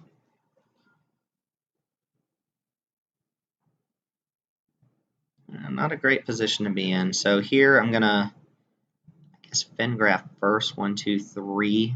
Yeah, and then if I get Fence and Ace back, I'll play that instead of Jackal. So let's go ahead and just see what I get back. It is random. We got back Fence and Ace. I'm just gonna replay that. See if they have another counterspell here. They do not. All right, not terrible, not terrible. They are accumulated knowledging. All right, so now all their further accumulated knowledges draw them 1,000,000 cards. I like accumulated knowledge. I like it a lot. And this is where I start losing the game. The 3/3. Yep.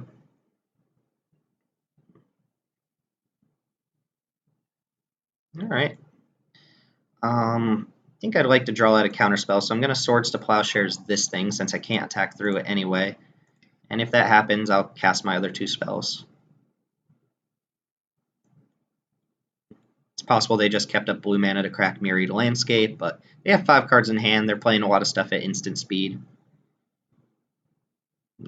This is one of those decks where we definitely don't want Pyroclasm, although this is one of those decks where we want Luminarch Ascension. Alright, opponent lets that happen. Let's go to combat. I actually net my opponent a life this turn. Alright, and then cast my spells. I don't think Mana Leak's in this set. I'm going to lead with Jackal Pup in case they want to counter that. Counter my Jackal Pup. Please, Arcane Denial my Jackal Pup. Draw me more cards. Please. Opponent is taking these pauses in between my spells, which leads me to believe they have interaction of some sort.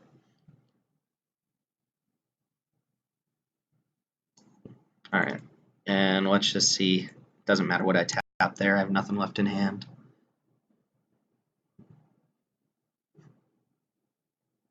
And pass. If this resolves, then I'm kind of confused why my opponent's taken so long. Because I'm out of cards. If they might as well counterspell this. They can deal with what I have on board, right? No, it did just resolve. Alright, so they're going to crack Myriad Landscape now. This lets them fetch up... Oh no, they're going to cast another Accumulated Knowledge. Neat. Well, I'm out of tricks to my opponent's 7 cards and probably 6 mana. So what do I need here? I don't know, just top deck removal spells, and that thing's fine. My opponent's deck just draws them cards. It's just all gas. I like it. And a morph. Well, that could be a number of things in blue-black. Are there black morphs? There's Ruthless Ripper in the set. Ooh, Auramancer. What do you do? Auramancer gets back Ordeal of Heliod. That seems like a deal. 1 blue. I don't think my opponent's going to have anything for it. So, yeah, let's go and cast that. Get back Ordeal. Neat 2 for 1 there. Put Ordeal back on Fence and Ace. Pact of Negation. Alright, well that does mean my opponent's probably going to tap out next turn. Alright. Worth knowing about. I think I like the idea of just attacking with these 2 here.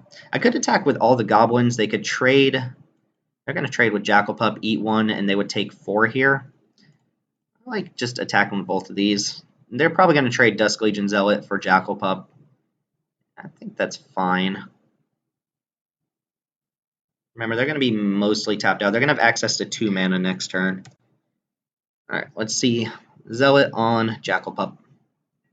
Man, Auramancer was a good draw, but Pact of Negation? That's not a card you see too often. I knew it was in the set. I'm never going to play around it until I see it, though. Alright, oh, trade in the Morph. Okay. The Morph is something they can flip up now? No, they're just preventing damage. It was Mystic of the Hidden Way. Okay. So that's the blocks they were going to do. I did miss out on 3 damage, but it's very likely I get in some damage this turn. They have to have a 2-mana spell. I mean, they could just have one too.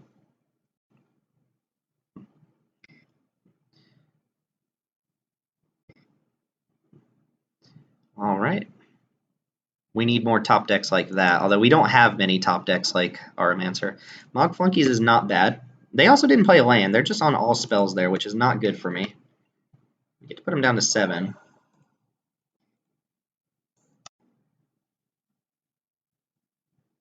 Chandra's Outrage would be fantastic if they play a creature, because it does mean I can come in for lethal damage next turn. Something like Path of Peace would be a little bit worse, but still would get the job done.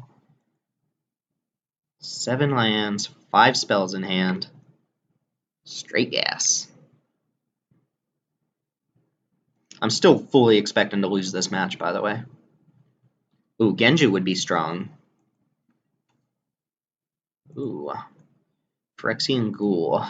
Alright.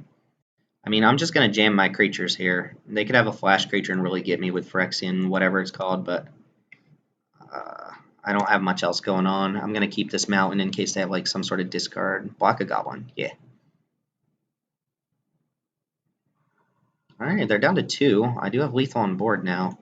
They might have a lot of black in their hand. It seems like that's going to be the problem. I imagine they're going to fetch up 2 swamps here.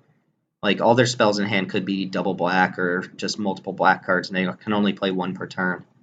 Or they could just fetch up a whole different color altogether. This does have to get 2 of the same land, though. Yeah, 2 swamps. All right. Chandra's Outrage just kills them now, so that's a good top deck. Genju's good because it can just constantly trade for creatures. But I am staring down quite a bit. Ooh, Cutthroat is not what I wanted to see. This is whenever a creature they control dies, they drain a life from me. That is 100% not what I want to see. And with Phyrexian Ghoul, they can do it at instant speed, so pretty good. Also triggers when it dies. And Fallen Angel. So they have Sack Outlets. Okay, this is not the deck I was expecting to play against here. Alright, hit me something. Savannah Lions. I guess that does the trick.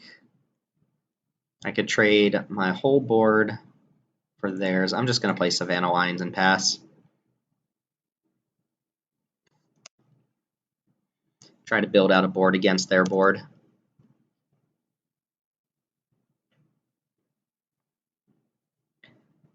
It does not look good for the home team here. 2 cards in hand from them, but they have 10 lands. They're just going to hit way less lands than I am. Ooh, maybe I can get them with that somehow. Let's see. If I attack with everything, I'm getting 1 through. Maybe I can kill him in response to Chandra's Outrage or something like that. Fact is, if I just go for this now or I try to do it at instant speed, they can sack a creature and gain some life off the Cutthroat.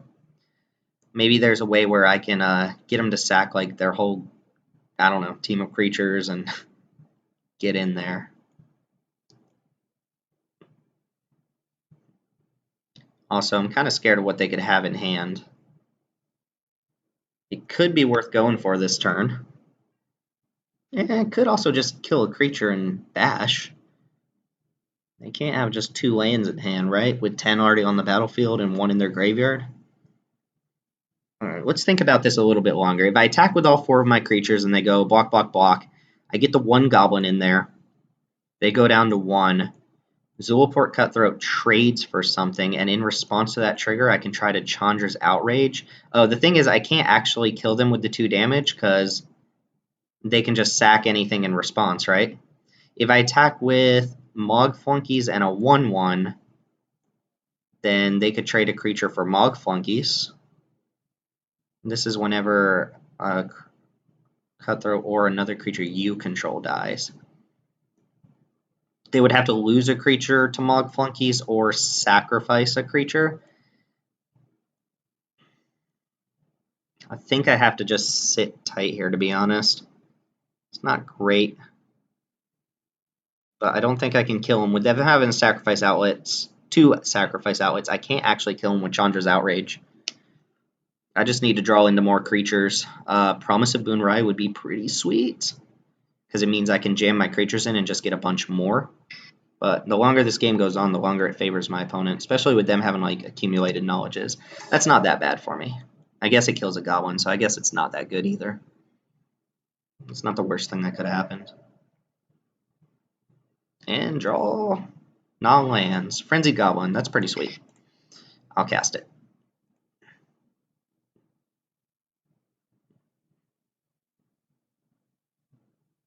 And just going to ship the turn.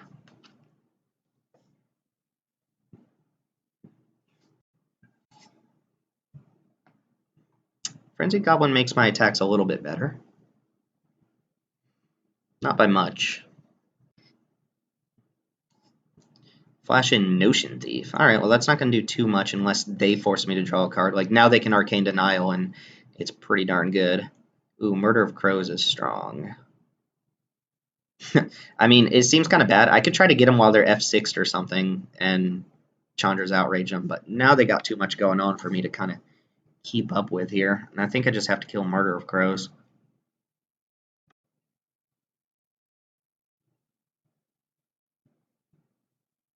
Yeah, I think I have to do this.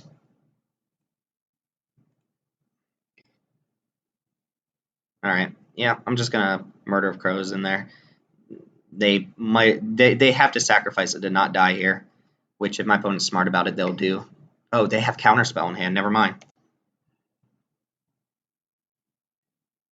Alright, we can go ahead and concede this game now because there's nothing I can top deck that's going to get me through, and they're just going to be able to start bashing in. I think we can go ahead and call this game now. Just that cutthroat really nailed it. I guess the sacrifice outlets are what did it, but good play from the opponent. They really drew that one out. We'll go ahead and concede it, though. There's not a way through there. I guess maybe I have direct damage burn in my deck or something like that.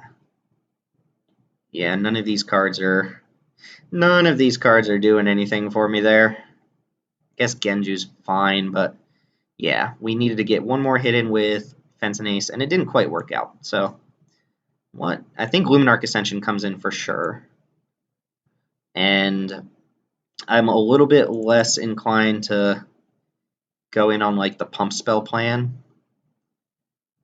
Our Master seems sweet. My opponent showed us multiple counter spells, which is kind of bad for us. Skirk Commando is just okay. Balduvian Horde seems bad against Mana Wars. And Pyroclasm was not that great against them, I don't think. Could Cloud Shift as well. Although Cloud Shift, if it's not drawing you cards or giving you some sort of sweet trigger, doesn't seem that good. Lunarch Mantle also does not seem that good, and none of these blue cards are worth bringing in a whole another color for. Maybe another Chartooth Cougar as a beater, but maybe I bring in White Mane Lion. I don't know. Yeah, I think this is what we're going to do, and we're going to try to curve out and like try to trumpet blast our opponent out before they get too far ahead of us. This is not the matchup I want to see, and I don't anticipate winning it, but who knows? Maybe we have a sick curve out and our opponent can't keep up with us. But we saw, what, 2 Mana Wars, 2 counter spells, and then a slew of pretty good late-game creatures. Skirk Commando might just be better than a bunch of these other creatures. Path of Peace seems pretty bad here. But I do need ways to kill, like, Murder of Crows and stuff. Alright, Savannah Lions into Fence and Ace into Ordeal. Seems like a good keep. I'm going to go ahead and just play plain Savannah Lions. Probably Ordeal up the Lions.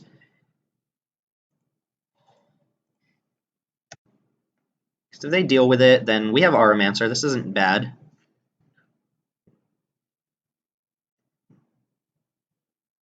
We didn't see any like disfigures or anything like that from the opponent. I wonder if my opponent's connection's just really slow because they've been pausing all. I don't think they're gonna Pact of Negations my turn 1 Savannah Lions. I kind of hope they do. But they won't. Oh god, if they have like a disfigure, I'm gonna be just crushed here. Ooh, that's a good draw.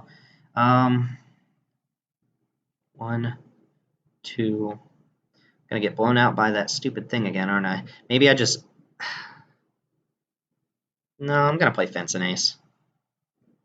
They can't counterspell me next turn. Alright. So I'm not anticipating any dismembers. Or not dismembers, but what is that card called? Return Phalanx. That's very annoying. In fact, I can't even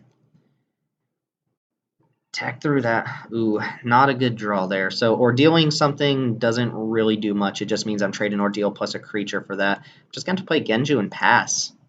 This 3/3 is going to do work.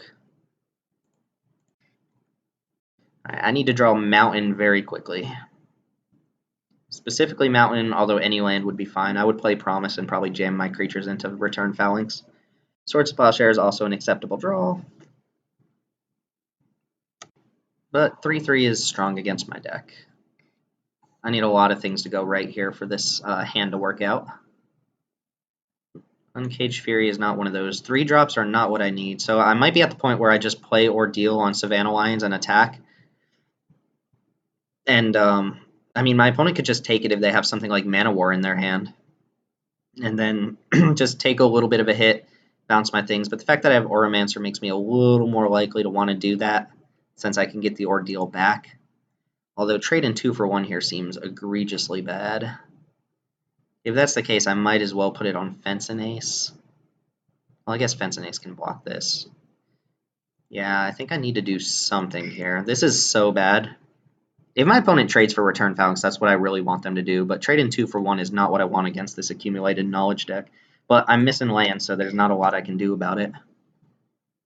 Again, I can't just let them brick wall me for the entire game.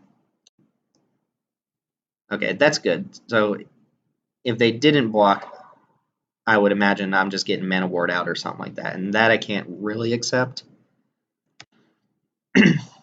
But my opponent's still probably very likely going to win if I don't even draw a third land.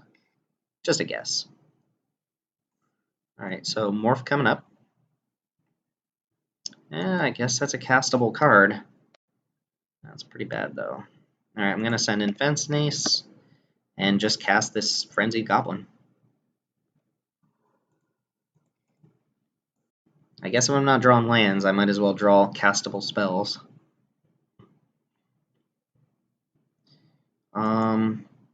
I don't even know what the right thing to play is if I draw. If I draw planes, it's probably going to be the Promise. If I draw nothing, I get to attack with Frenzied Goblin, I suppose. Swords to Plowshares. Well, that's something.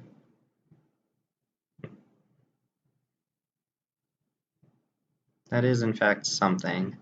What could this be? What did we see last time? Mystic of the Hidden Way was the only morph we saw. Alright, Fence and Ace, get in there. If they want to flex on me here and like morph this into a big creature, I have Swords to Plowshares for it. Not, I'll straight up trade for the morph.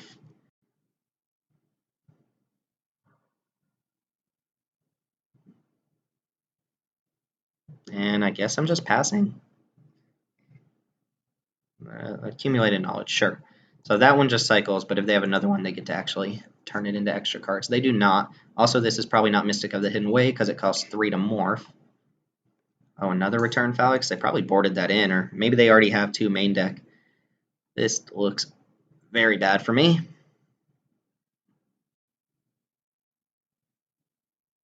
I'm probably going to cast Swords to Plowshares on this morph.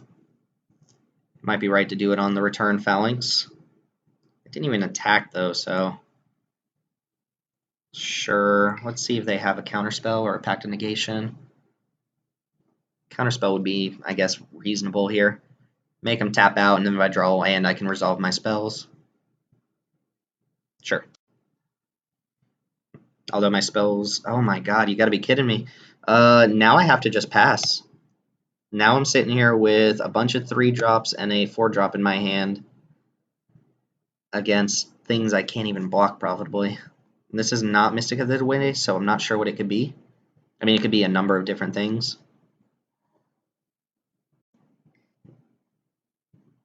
We're not winning this game at this point. It's Sift. Oh yeah, my opponent's just going ham now. Genju's not going to be good here either. Probably should have brought Genju out. Maybe not. Genju actually seems fine against this opponent. And another morph. Land, please. Can I play my spells? Wow.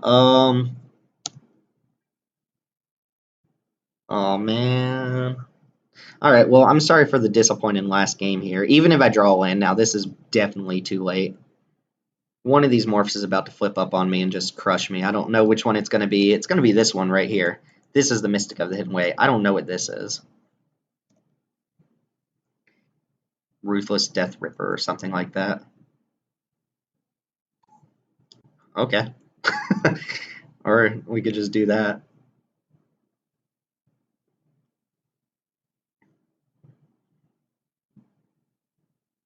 If they attack with this, am I blocking with Fence and Ace? Probably not.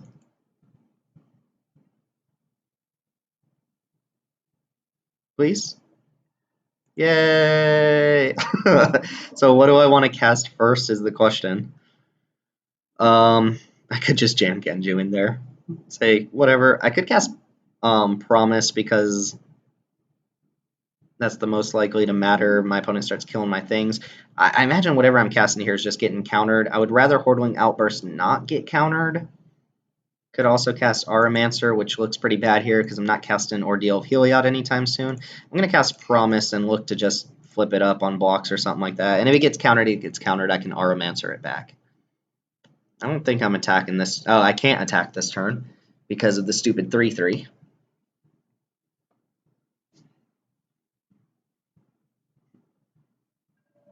Alright, that resolved. And it's not like my opponent has to attack into me anyway, because they're going to flip up a Mystic of the Hidden Way and start getting unblockable damage in. Or they're just going to draw a bunch more cards. That's the second accumulated knowledge, and the third, so they're back up to 6 cards. Jeez, to my 3 lands on turn 9. Just a completely full hand of counterspells and interaction and murders of crows and just things I can't even deal with. And opponent's content to probably just sit back and not do anything. I mean, if I draw a land, I'm gonna try to Path of Peace this murder, but I don't anticipate it working. This is gonna go here, since that's just been sitting there for a while. I don't think it's anything that's gonna deal a lot of damage to me, but if it flips into anything that has 3 or more toughness, it doesn't work quite well.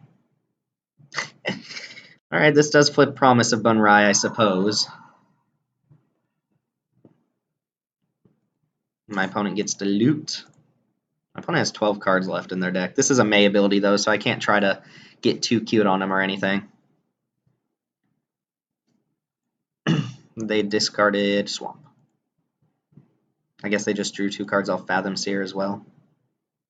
Alright, and they're discarding for turn. That's never a good sign. They discarded the 2, whatchamacallits. Not drawing a land, so I don't even have the option to kill Murder of Crows. Playing just another 3-drop here, probably Hordling Outburst, I suppose. My opponent drew 1,000 new cards. Could get Aromancer and cast Promise again, but that's not going to matter. Yeah, we're in bad shape. Again, not the most exciting Game 3, considering how things turned out, but it is what it is. All right, this is just getting counterspelled. That's fine. I'm already losing this game so hard, there's not anything I can do about it. I mean, I have to triple block Fathom Seer to just get it off the board, right? And I'm back in that position where I don't think I can draw anything to get out of this. It's kind of too late now. I mean, I guess I could go like Zada into something, but yeah, this is not good. I would attack with that Fathoms here. I'm just gonna die to 4/4 flyer. Just gonna die to an air elemental with upside. Fine by me. I can't help the sort of hand I have. Not even entirely sure I would have won had I been able to cast my spells because I can't get past the 3/3. Alright, well that can just kill me next turn. Hey! What is my out here? I don't know. Probably Zada into Uncaged Fury or something like that. Pact of Negation?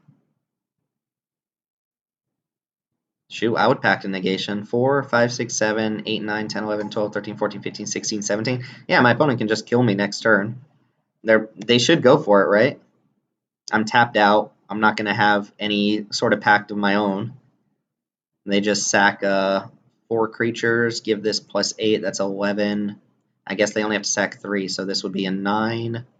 Mana War Zada. Okay, look, so I'm getting completely trounced here, and I'm playing it out just so my opponent can have their fun. But at the same time, like, I was probably losing this game anyway had I cast these spells. I mean, Zada Uncaged Fury might have done the trick if I had cast, like, Hordling Outburst and gotten back Promise of Bunrai, but it would have been a little bit tricky. I'm just going to say no and see if they sack their board to Fallen Angel here. I mean, if not, my opponent's just being cheesy. They're being way too careful. They should go in on Fallen Angel here to kill me. They only have to sack 3 creatures, so bye-bye Mana War, Fathom Seer, Dusk Mantle. Yeah, I'm F6 already. Go ahead and do it, bud. Go ahead and do it. You got it. You earned it. Genju looking really bad here. Well, Mana Screw does do this. Also, my opponent's deck is sweet. It's just a bunch of draw spells. 3 accumulated knowledges. I feel like people don't value this card at all, so you can just pick them up and get all of them. Unlike something like Squadron Hawk, which honestly is, I don't know. I would rather have 3 accumulated knowledges than 3 Squadron Hawks, depending on the deck, but alright, one more. Get it in there. My spirit tokens do not fly. Oh, the least they could have done is sack some morphs so we can see them. I guess we get to see them at the end of the game anyway. I'm surprised if they're not Mystic of the Hidden Ways. It just means they have a bunch of morphs. Oh yeah, they do have to sack one more.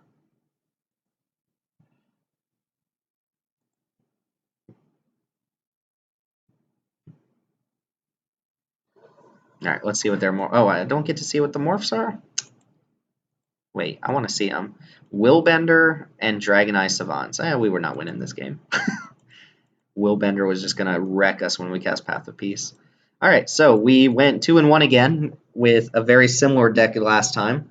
I might record another one of these and post it up this Friday as well, just to give you guys an idea. I think this format's actually a lot more fun than I gave it credit for when I came into it. And you can see there's a wide variety of decks. I mean, we got trounced by that blue-black deck. But we also kind of went off with the red-white sometimes. And we got that one Zada kill, which is super sweet. So anyway, those are the matches. Thank you all for watching. As always, remember to like, comment, subscribe, and do all the other channel thingamabobbers. And as always, thank you all for watching. My name's Timothy, and I'll see y'all next time.